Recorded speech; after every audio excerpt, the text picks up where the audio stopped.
Welcome to Fear-Free Friday. Today's quote comes from Coco Chanel, who said, "Success is most often achieved by those who don't know that failure is inevitable."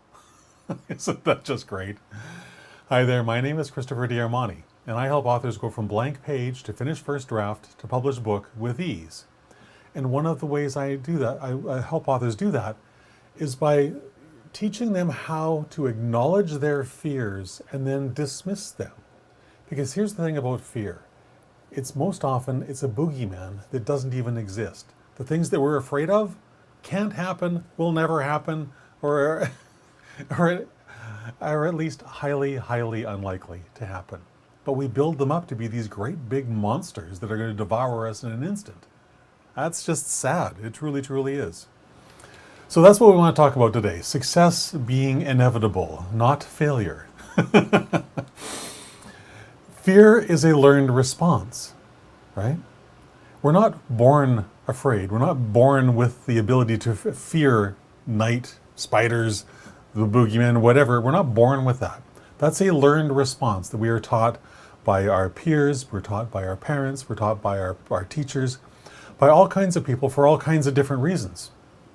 But the fact that we learned how to be afraid, how to live in fear, means we can also do something really, really amazing. We can unlearn that and we can learn to be courageous and fearless instead. And I love that that's possible. That's possible for me and it's possible for you, right? Failure is only inevitable if we fail to act. If we don't do the things that are necessary to achieve our dreams, we're going to fail. But that's the thing. That's all entirely within our control. Nobody else's. Ours, right? And so I want to talk about writing. There is no secret to writing. It's really, really simple. You want to write a book? Here's the simple 3-step process to do it. You sit down at your keyboard and you write until your eyes are crossed, until your fingers bleed. And then what you do is you go wash your hands, you rub your eyes, you crawl into bed, and you go to sleep. And then you wake up in the morning and you do it again. That's it. That's all there is to it.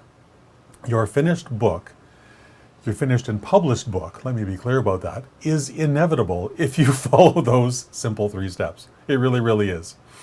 If you choose to allow fear to enter your mind, though, and allow that to pollute your thinking, well, that's a whole different set of problems, isn't it? And I think at that point, you've committed what I would like to call the most heinous sin of writing. You did it to yourself, right? You defeated yourself. So should fear dare to enter your mind, and should it try to browbeat you in some ridiculous manner with stupid things like, "You know you can't write a book, who do you think you are to do this?" Ask that little voice in your head one simple question. What is your source of information? It doesn't have one, right? Doesn't have a source of information. It's making all this crap up because of all the garbage that you took in as you were growing up, as you learned how to be fearful, how you learned to lower your standards, how you learned to never try for something that you really, really want because you're not going to get it.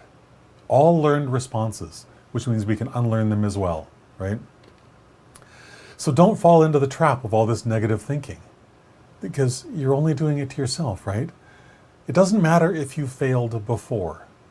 It doesn't matter if you've failed multiple times before. All of that is irrelevant. It truly, truly is. Because your past actions are not an indicator of your future success. They simply are not. That, again, is garbage that you were taught, not stuff that's true, right? So here's the beauty of all of this. Any skill that you require can be learned. You have a brain, you have all the gifts and talents that God gave you. You can learn whatever it is you need to learn to write whatever your book is. That much is guaranteed. With skill and practice, and with the willingness to succeed, anything literally is possible. Truly, right? You're capable of so much more than you really think you are in this moment. That much I can probably guarantee. So I want to ask you this one simple question. How will you vanquish that negativity in your mind today? That's it. I would love it if you would share your answer in the comments as well. Because someone out there is going to be listening to this video and they're going to be reading your comments and go, oh my goodness, that's me. And that's going to empower them. So That's why I would always encourage you to, if you like the video, share it with your friends. If you're something that strikes you as really, really powerful, or something resonates with you really deeply, share what that is in the comments, because I guarantee you it will resonate with someone else as well. And who knows, you could find a new friend as a result of all of that, right? That's the fun part of it all. So I would also love for you to reach out and connect with me on LinkedIn, Facebook, Twitter, follow me on YouTube, all those great things. And the links to all of my social media channels can be found on sleekbio.com/Christopher. Everything's all in one simple place. It's awesome. So with that, I hope you have a fantastic rest of your day. And take this quote of Coco Chanel's to heart, If you don't believe that success is inevitable, or say that failure is inevitable, guess what? You're going to succeed at some point, because you're going to do all the things that you need to in order to be that. With that, have a great rest of your day, and I will talk to you again shortly. Bye-bye.